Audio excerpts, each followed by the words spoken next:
Good afternoon, gentlemen. It is your week 11? 11. Can you believe it? Matchup preview show. Now, I know some of you are thinking thrills. It is Thursday, and at this time of recording, it is 11:26 in the morning. Where the fuck has this been all week? Some of you on Tuesday are probably thinking, well, shocker, Thrills lost.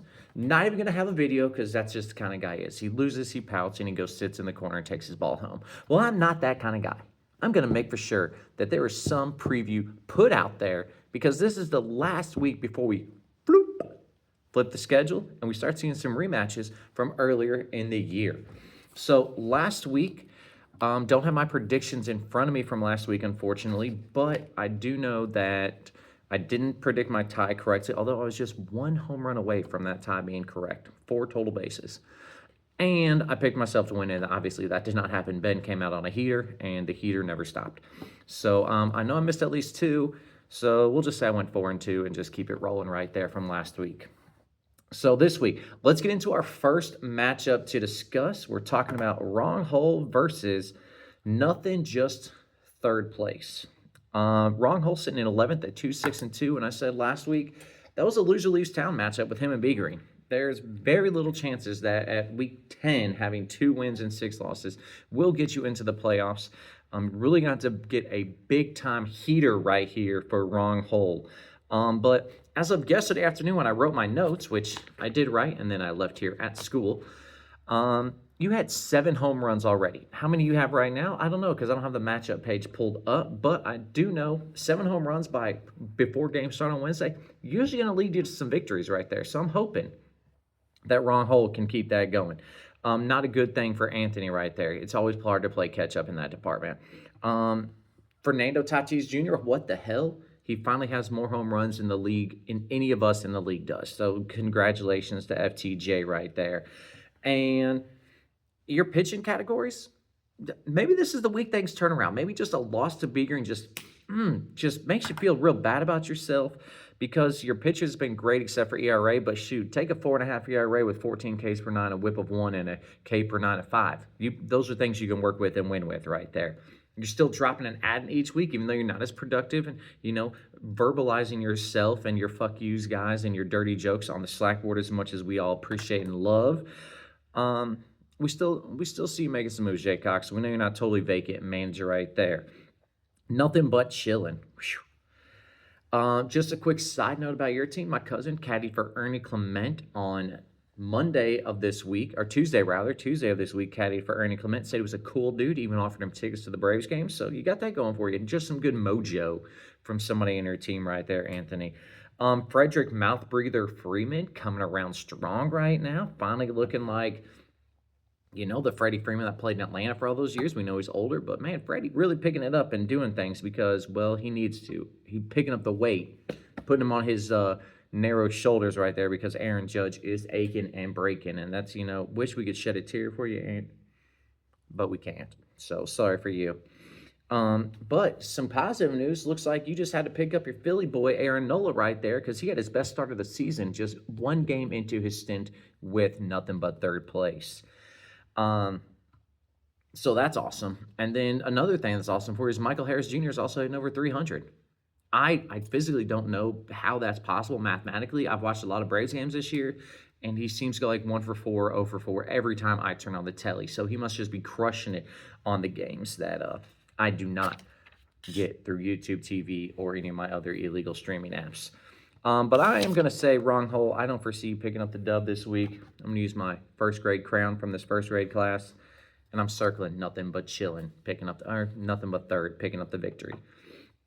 Next up, we've got the Wiz taking on the new first place team here, the Dangerous Wise Ones. Now, the Wiz has had the toughest 3-game stretch in the league all season. He played me, then he played Sav, and then he played Anthony, who have just a combined, when Billy played them, 5 losses on the season. So, Billy, that's unfortunate. 3 teams combined for 5 losses, and you couldn't beat any of them. I don't know if that shows that your 5 wins were more of beating the dredges of the league, or if it's just the fact that 1, 2, and 3 are just that much better than the currently sitting 5th place team. Still, I wish I could say it's too early to tell, but boys, it's halfway. This is the halfway mark in the league. I'm so sad. I'm so sad. I'm just going to say it. Sandy Alcantara, why is he on your team? Dropping him would be addition by subtraction, Billy. If his name was not Sandy Alcantara and just something else, you would have probably already dropped him. So I'm just saying that. But PCA said, hey, Thrills called me out and said I'm shitty. I'm not going to be shitty right now. He's actually doing things for your team. So Craig Counsell brought some life to him. So be happy about that. Eugenio coming back, doing his things, hitting home runs and batting .230, but an OPS over 800. You got to love that. And if Manny and Jackson Churio could figure out how to hit a baseball again, dude, that'd be awesome for your team. Not for the rest of the league, but at least for your team right there. But we know Manny can't be this bad for so long. And then just a quick question. Did our little baby trade actually satiate your trade hunger, or did it just enhance it and make you want more, feed you more trades? That part I don't know. That's only for you to tell us. Now, Dangerous Wise Ones, your team is literally the definition of Moneyball. You are the Moneyball A's right there, as you have no big names on your team, minus Shohei, but he's just like your David Justice. So, just wait, think that Anthony's basically paying you to have him on his team, like Billy Bean, that is, told David Justice that the Yankees just thought he was so crap, they're paying him to be on somebody else's team. Gator Great Wyatt Langford on the men down in AAA Frisco or Round Rock, wherever Texas had. No, Round Rock is Houston. So down in Frisco, he's getting on base. Maybe that's something your team needs. Maybe you should trade him to me because he's a Gator and I love Wyatt Langford. So just know that I am interested if you are interested in trading him. Maybe even for a real starting pitcher because, well, your team has like 5 pitchers and only one of them is a legitimate like major league arm at this point in time. You got Nick Martinez, Kurt Cavalli, Cody Tang. Like, I don't even know what his first name is. I just saw Ko Tang, so I just gave him a name. It's probably not wrong, but I didn't look. But those guys ain't winning you no chips. They'll get you to the promised land. They'll get you to the playoffs, but they ain't winning you nothing. But they will probably win you this week because, well, Billy, he's playing another top-ranked team. He's struggled against them all year long. So Savdog and the Dangerous Wise Ones picking up another dub. Next up, we've got Sons of Pitches versus Pants. 2 teams that I know personally played them competitive. I can't even say that. I've played both those teams in the past 3 weeks, and man, they put me through the ringer. They made me work, and Ben even beat me right there. Ryan tied me. Ben beat me. Like, that's painful right there. But what's not painful for Rymart is Ben Rice. Ben Rice is just the best player on the Yankees. Like, projections, 40-some home runs, over 100 ribbies. Like, he is literally doing Aaron Judge's things while Aaron Judge is still just doing, like, really good things. JJ Bleday, maybe the first-round pedigree's coming off. He was a number 3 overall pick in 2019. It's now 2026. He's old as hell. Maybe he's learned how to hit a baseball finally on a consistent basis and not just bat 212, 220 like he's done for the Marlins and the Athletics in years past who've just kind of given up on him. And Rymart, you took credence to what I said last week. It was a loser leaves town matchup, and you said, our season slipping away matchup. So our loser leaves town we already discussed. We thought your season could be slipping away between you and Cody. You didn't let it slip. You grabbed onto it. Even if it was the greased up deaf guy from Family Guy, you caught it. You grabbed on and said, this season ain't slipping away from Rymart. Now, Pants is getting real close to me in that same predicament. He's going to have to keep some winning going for a while, which shouldn't be hard because his team has been on a hell of a heater in the past few weeks right there. Offense is batting over 300. OPS is over 900. Like, Ben's team is kicking dick right now, and it's very unfortunate. Even the weak spot on his team, he had Daniel Susuck as his catcher for the Giants. Upgraded that to Liam Hicks, and Liam Hicks has been dynamite this year. Andy Pages and Christian Walker, they're hitting dingers like there's no tomorrow. Like, they just said, you know what? I'm a pretty good baseball player. I'll hit dinger, double. Like, that's all they did last week against me, and it was so fucking angry. And then lastly, can Logan Webb, and as I wrote this, he hadn't started yet, can he return to some Cy Young quality pitching? And the answer was a resounding yes yesterday when he started. So, Benny Boy, Rymart, this is a tough matchup. 3-4-3 7th versus 3-6-1 in 9th. Does Ben keep it going? Or does Reimart just fight and claw back to 500 only to lose the following week and fall back under 500? I personally think that's what's going to happen. Reimart back to 500 this week to fall to under 500 next week. It means Reimart, I'm picking against you in the Week 12 matchup. We're going to take a pause for commercial break. We'll be back in a jiff. Oh, absolutely. You know why Tom Brady won 7 rings? It wasn't because of his game calling or his arm. It was because of his hitting. 649 home runs. What a power hitter. Excusez-moi, 2 poutines with extra Tommy, merci. There's no question. Brady's the greatest. 23 seasons, 7 championships, the greatest comeback of all time against Atlanta. I caught a lot of Expos basketball. But now, here's my pitch to you. Come on down to Brady Auto and catch some major league savings. Now sing that. That guy just never let us lose. Except to the Giants. Twice. Yeah, twice. Without him, they would have moved us out of Montreal. Sing that Thomas Promise.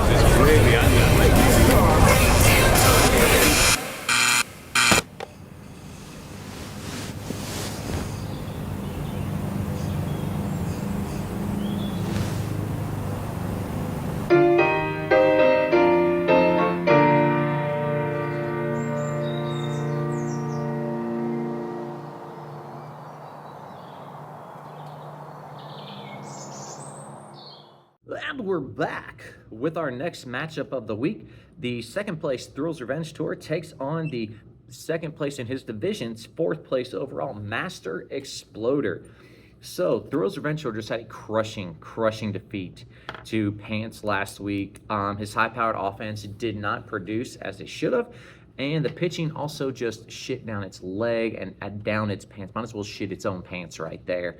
So Thrills Revenge Tour didn't really bring anything to the table, fought and clawed, but, you know, any move he made was wrong, and any move that Pants made was right. So Pants, congratulations on knocking Thrills Revenge Tour out of first place right there. Master Exploder, tied to victories last week against Thrill House. Just the narrowest of margins. Was really cheering for Thrill House because, well, you're in my division. I don't want anybody close to me in my division lead. So it would have been nice if you'd have lost, but unfortunately you couldn't just do what I secretly wanted you to do right there. Jazzy J, Jism, showing some signs of life recently. And Brooks Lee is apparently just Brooks Robinson reincarnated in the past couple of weeks. All he's doing is getting hits and home runs and extra base hits and just really pissing me the fuck off. That's what he's doing right now. Really pissing me off. And I don't know how. Oh, that's a good chair Miss Moss has in her classroom. I don't know how you're getting by right now with this hodgepodge, just combination of Jake McCarthy and damn Kerry Carpenter and Spring the Dean just holding together your outfield right now. It's embarrassing, but it's working. Unfortunately for you, as I wrote this, you were beating me, but then Wednesday happened and my team hit some more home runs and I am in the lead 10-4. I do believe that I will win this matchup, and I'm going to say 8-6. Thrills Revenge Tour takes down D-Harb in a highly contested matchup in the Andrew Jones division. All right, moving on. We have got IT Guy versus 12th place team. Do I start with the Italian guy or do I start with 12th place? Well, you got to start with 12th place and just say, woo freaking who. Let's all give him a slow clap right there. Big Dog B Green, Chat BJG came through, got his first victory of the season. He's getting win number 1 while Jacob DeGrom is getting win number 100. And I could see this continuing for B Green because he's got 4 players who are day-to-day or on the IL that are consistent starters and good players for his team. Zach Neto, Cal Raleigh come immediately to mind right there as guys that he can't play right now because they're hurt or unable to play a game. I don't know. They must have pulled their vaginas. But either way, they're not able to play right now. Josh Naylor hit a home run and ripped up his spinal column. I don't know. Probably won't even be around the bases next time. And he wasn't that fast to begin with. Yes, he gets stolen bases, but he's not fast. Jose Soriano, B Green, you should have traded him when you had the chance because that value has just cratered on you right now. You'd be lucky to get Spencer Horwitz for him. All right, I'm just saying. Like, So you probably just hold on to him and ride out the Jose Soriano train until Los Angeles decides that they're out of contention, which happened on April 1st this year. But yeah, luckily, though, you still have Jordan Alvarez, number one player, possible AL MVP candidate if Shea Langoliers doesn't get it. And I've been pounding that drum all season long for Shea. And I really wish that me personally, I would have spent that $37 that you spent on Jordan instead of the $44 that I spent on Kyle motherfucker Tucker. And my team would just be crushing the league right now. But I was too chicken shit to do that. So congratulations to you for not worrying about his knee concerns and just knowing that he's really good at hitting baseballs far and hard. And you took advantage of that. Now, IT guy, much like I just showed my idiocy there, I'm also showing my idiocy because about 10 days ago I got on here and said, what a fucking stupid ass trade that was. God fucking sucks. And then he just goes out there. What does he do? He hits like 400 last week with 3 home runs, 8 RBIs, and catapults himself from the 700th ranked players up to like 300 or 200 ranked players. So congratulations there. Telling Thrills once again to shut the fuck up. Ketel Marte, he's telling the rest of the league, hey, I'm really good at baseball still. I haven't forgotten how to play. Don't worry about April and May because June is here, and I'm ready to be awesome. I will tell you, though, and this is just man to man and friend to friend, I saw you add Royce Lewis. I promise to God, if he comes back and actually does something quality, major league caliber, I'm flying to Portland, coming to your house, ringing the doorbell, kicking you in the nuts, and then getting in an Uber, going back to the airport, and flying home. That's how angry I'll be. I will not even enjoy the Pacific Northwest P&W. Won't even enjoy it. I'm just coming there to kick you squarely in the balls and then leave. So you better hope that when you add him to your active roster, he doesn't do anything like that, or you're going to be keeled over in the fetal position when I leave Portland. So I'm just going to leave it right there, Alex. But I will say that you will definitely pick up a victory this week over B Green. You'll get to 500 for the first time all season, if I'm not mistaken. And B Green will get just 9 days, 10 days to really celebrate a victory right there. Actually, like 5 days. 5 days. And then our last matchup of the week, we have Sold to the Highest Bidet versus Thrill House. Now, I told you last week, Bidet, I looked up and down your team. I couldn't really find anything to talk about. This week, I did find something to talk about. And his name is Acuna, Ronald Acuna Jr. That is right there. Like, God, as a Braves fan, I'm so happy to see him playing awesome. And I know you, as the biggest Braves fan, are super stoked to see him playing awesome as well. And then you've got other players who decided, oh, summer's here. I'm going to heat up as the temperature heats up. And I'm talking about Brian Reynolds. I'm talking about Luis Arraez or Arraez. His name rhymes with prize, so at least Luis Arraez. Let's go with that. And then the four-door sedan. All of them. AOPS is over 820 in the last month. Hasn't equated to 100% victories, but it has equated to like some more competitive natureness. Some, hey, my team's actually pretty decent and I can be quality even with the injuries that I've sustained throughout the year. So, I mean, it's looking good. As soon as, Scoot Ball comes back on the horizon, Code might be able to make a run at the 6th place spot right there. So Code not out of it by any stretch of the imagination. Now, Thrill House, my question is, when did Willie Adames actually wake up? Like, I know A-Harp's got to be jumping for joy that, that's not $140 million just pissed down the toilet still. He's getting some return on the value right now, just like you're getting some return on it. 306, 871 in the last month. Like, what? Is he back in Milwaukee having that one magical season that got him paid? And then, I guess that's luck, just like it's luck that you have somehow added Kyle Harrison back to your team after you dropped him and he's still being magical and phenomenal. And just the Brewers just do Brewer-like things. They're making beer and they're making badass starting pitchers nowadays in Milwaukee and prospects. So that's pretty fantastic. Don't forget the cheese, I guess. But as awesome as Kyle Harrison has been, Nolan McLean has got that Met stank on him right now, and he is shitting out sideways. So he might be somebody you look to get something from right there. But then Brian said, no, I'll cover it some too. Like, Brian Wu knows what to do when he's on the pitching mound right there. And then lastly, just some word of advice, because, I think he's your Uncle Billy. He makes trades like, they're cocaine and he just has to have more and more of them. You make trades as if it's like a surgery that is either life or death. You probably should start making some trades, buddy, because you could have traded Nico and you could have traded Jacob well before our Jacko Caglione, because, I've offered many acceptable deals for him over this year. Probably should have traded them by now before everybody realizes, they just kind of suck and they're just middle of the road, like barely above replacement players. You could have gotten something in return instead of the nothingness that they're providing your offense on a week-to-week basis. Now, feel free to continue to own them. I'm perfectly fine with that. But, just some word to the wise right there. Trades can be scary, but also fun. And because you're a chicken shit and afraid to trade, Cody's picking up the dub this week. I just made that call right here, right now.